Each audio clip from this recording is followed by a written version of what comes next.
Our thaumaturges took great pains to ward these walls against all manner of surveillance. Where business dealings are concerned, we do not compromise on confidentiality.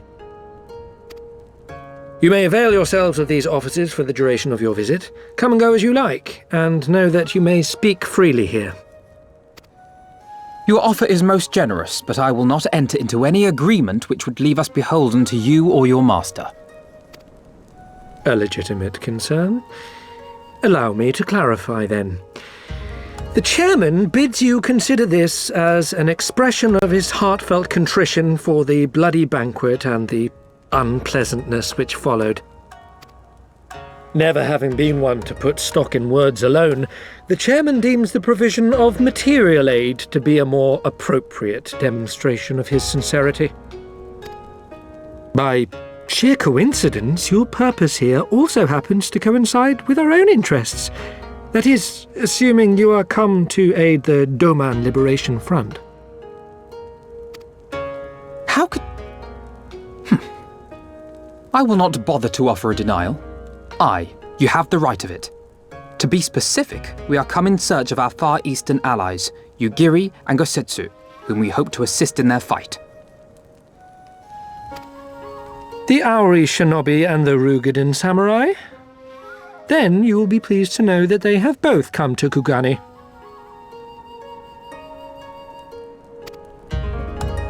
Are you sure?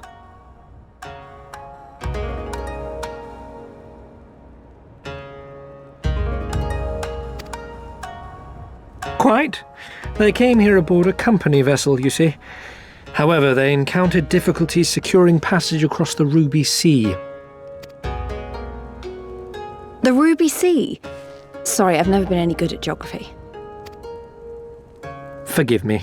This calls for a map.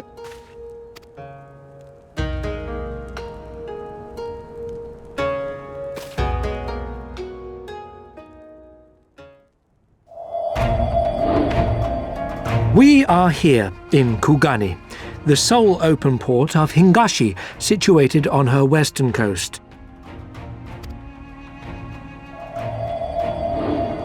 Doma, meanwhile, is here on the eastern coast of Otherd in Yansha. Therefore, if your friends are to reach Doma, they must first cross the Ruby Sea. Alas, this is easier said than done, as the Ruby Sea does not fall within the dominion of either Hingashi or Doma, being controlled since antiquity by a third party, namely the Confederacy.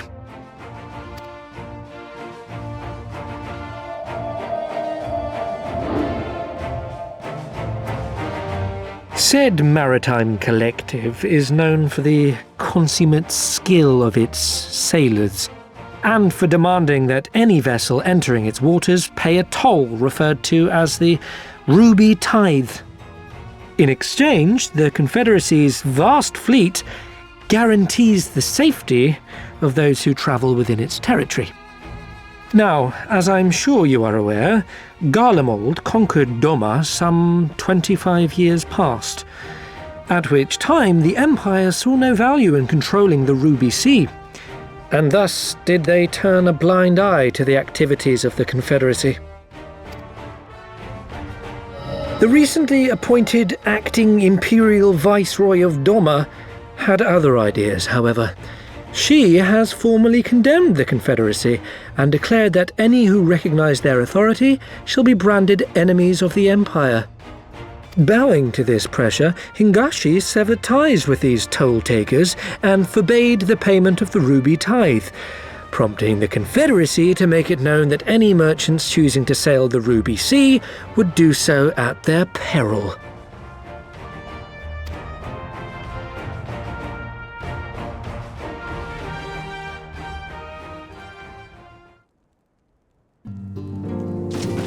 No wonder they struggled to secure passage to Doma. What captain would risk such a journey given the circumstances? I am told your friends were not so easily deterred from their course, but I know not whether their persistence bore fruit. I say we follow in Yugiri and Gosetsu's footsteps and attempt to secure passage to Doma for ourselves. We will need to cross the sea in any case, and we may learn something of their whereabouts in the process. And should we find that they are still in Kugane, we can make the journey together. In that case, I have some information which may be of use to you. No quid pro quo, I assure you. The chairman was most insistent that I aid you to the best of my ability.